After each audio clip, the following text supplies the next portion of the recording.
오늘 이 아침에도 하나님의 은혜를 사모하여 기도의 자리에 나오신 모든 성도님들을 환영하고 축복합니다.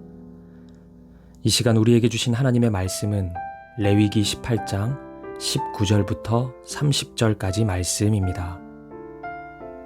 너는 여인이 월경으로 불결할 동안에 그에게 가까이 하여 그의 하체를 범하지 말지니라.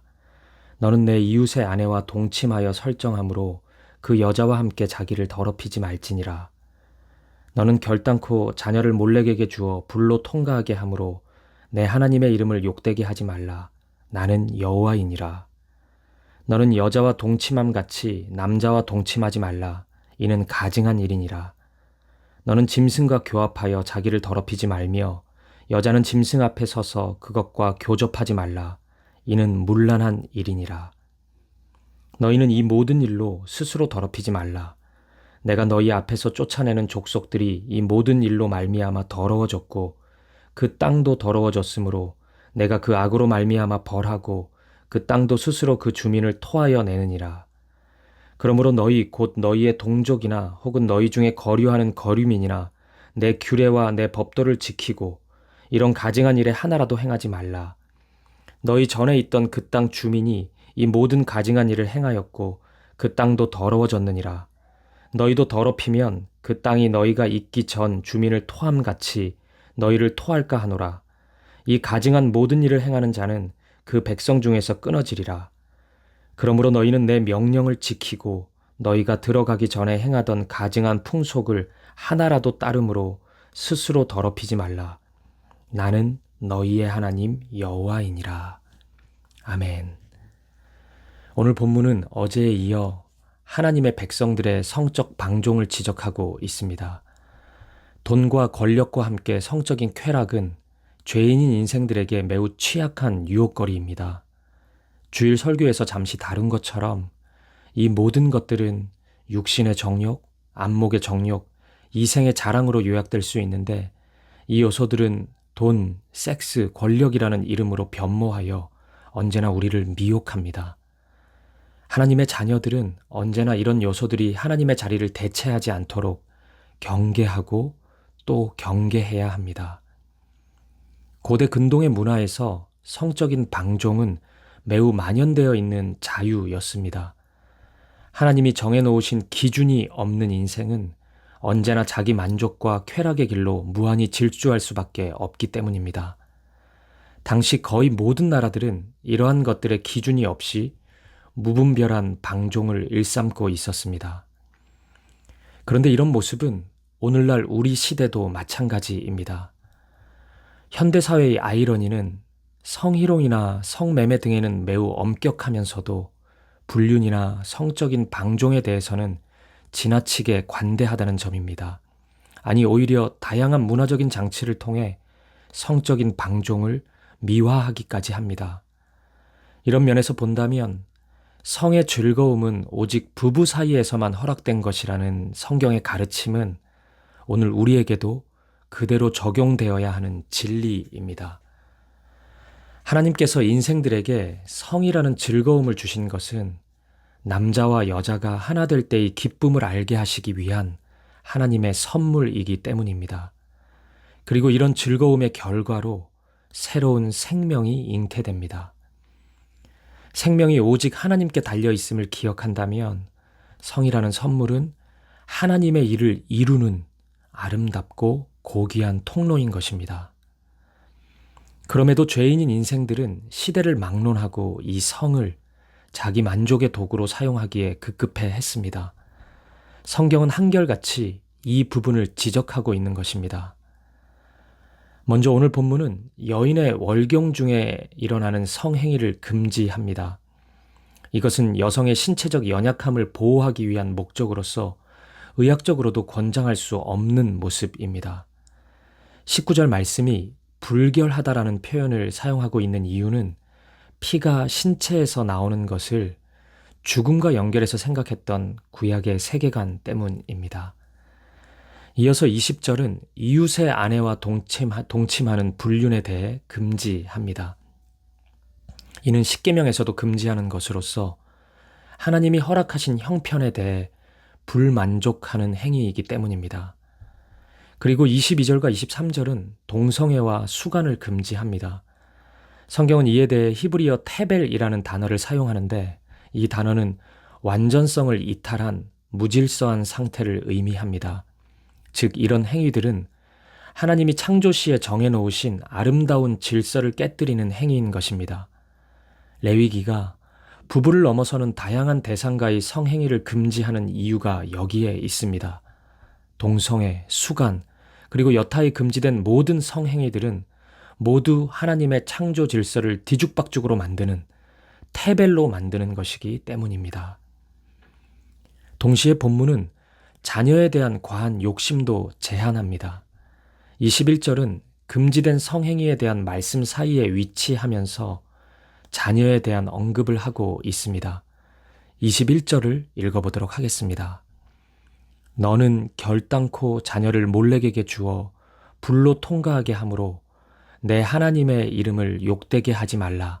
나는 여호와이니라. 여기서 몰렉은 암몬 족속의 신이었던 밀곰의 또 다른 이름으로 여겨집니다. 이 단어의 어근은 멜렉으로서 왕이라는 의미입니다. 몰렉 종교는 당시 유행하던 이방 종교였는데 이들의 의식 속에는 자녀를 불에 태워 제물로 바치는 것이 있었습니다. 성경은 이런 행위를 철저히 금지하고 있는 것입니다. 이것은 하나님의 형상인 사람을 이런 식의 제물로 바치는 것을 금지하는 측면도 있지만 동시에 자녀를 자기의 소유처럼 함부로 대하지 말라는 의미도 담겨 있습니다. 그리고 이 말씀은 오늘 우리에게 허락된 자녀에게도 마찬가지로 적용될 수 있습니다. 우리의 자녀들은 하나님이 우리에게 맡겨주신 선물일 뿐 결코 우리의 소유가 아닙니다. 소유권은 오직 하나님께만 있습니다. 따라서 오늘 우리의 아들, 딸에 대해 마치 나의 소유처럼 생각하고 결정하는 것은 결코 옳지 않습니다. 그들도 하나님의 형상으로서 한 인격체로서 하나님이 인도하시는 인생을 살아가야 하기 때문입니다. 그들을 향한 고유한 하나님의 뜻과 계획이 있기 때문입니다. 오늘 우리 자녀들에 대한 우리의 태도를 돌아보았으면 좋겠습니다. 혹시 우리는 여전히 우리의 자녀들을 나의 소유로만 여기고 있지는 않습니까? 기꺼이 소유권을 하나님께 드릴 수 있는 우리가 되기를 소망합니다. 24절부터의 말씀은 약속의 땅인 가나안에서의 생활에 대해 언급합니다. 가나안은 땅 자체로서도 비옥한 곳이었지만 그것이 하나님의 축복을 모두 설명하는 것은 아니었습니다. 가나안이 복된 땅이 되는 근본적인 이유는 언약의 백성인 이스라엘이 그곳에서 살게 될 것이기 때문입니다. 하나님의 백성들이 그곳에서 살면서 오직 하나님만을 섬기고 하나님만을 예배할 것이기에 그 땅은 복된 곳이 되는 것입니다. 따라서 이스라엘은 가나안에 도착했다는 것으로 안심해서는 안 됩니다. 광야에서 훈련받은 것처럼 오직 하나님만을 신뢰하며 하나님의 말씀을 따라가야 합니다. 그래야 그곳이 하나님의 축복의 땅이 됩니다. 이런 면에서 이스라엘이 유념해야 할 것은 오직 하나입니다. 오직 하나님의 말씀을 따르는 것입니다. 본문 24절과 30절에서 반복되고 있는 것처럼 세상에 동화되어 스스로 더럽히는 일이 없어야 합니다. 이것이 이스라엘에게 꼭 필요한 다짐과 결단입니다. 사랑하는 여러분, 오늘 이 말씀은 우리에게도 동일하게 적용됩니다. 오늘 우리 삶의 자리가 복된 이유는 좋은 가족을 만나거나 좋은 직장을 만나거나 또는 좋은 교회를 만나는 것에도 그 이유가 있을 것입니다. 하지만 더 근본적인 이유는 내가 하나님의 사람이 되었기 때문입니다. 내가 날마다 말씀 안에 거하고 하나님만을 사랑하기에 내가 서 있는 모든 땅이 거룩한 땅이 되는 것입니다. 신실한 나의 믿음 때문에 우리 가정이 복된 가정이 되고 우리 교회가 복된 교회가 되고 우리 학교가 복된 학교가 되며 우리 회사가 복된 회사가 될 수 있는 것입니다. 사랑하는 여러분, 오늘 이 하루도 하나님의 말씀을 따라 거룩한 삶을 살아가기를 다짐하고 결단합시다. 성적인 방종을 멈추고 가정을 거룩한 가정으로 지켜가십시오. 자녀에 대한 과한 집착과 욕심을 내려놓고 우리의 아들, 딸이 하나님의 소유임을 인정하십시오. 어디에 있든지 하나님의 거룩하심을 따라 살아가십시오. 바로 그때 오늘 여러분이 서 있는 그 자리에 하나님의 나라가 임할 것입니다. 우리 사김의 교회 성도들을 통해 이 땅의 곳곳에 하나님 나라가 임하는 은혜와 역사가 일어나기를, 이 아침이 그 소망과 기대의 출발이 되기를 주님의 이름으로 간절히 축복합니다. 기도하시겠습니다. 거룩한 삶을 살도록 간구합시다. 특히 우리의 삶 속에 성적인 방종이 사라지고 하나님의 질서 안에서만 그 선물을 사용하는 우리가 되기를 기도합시다.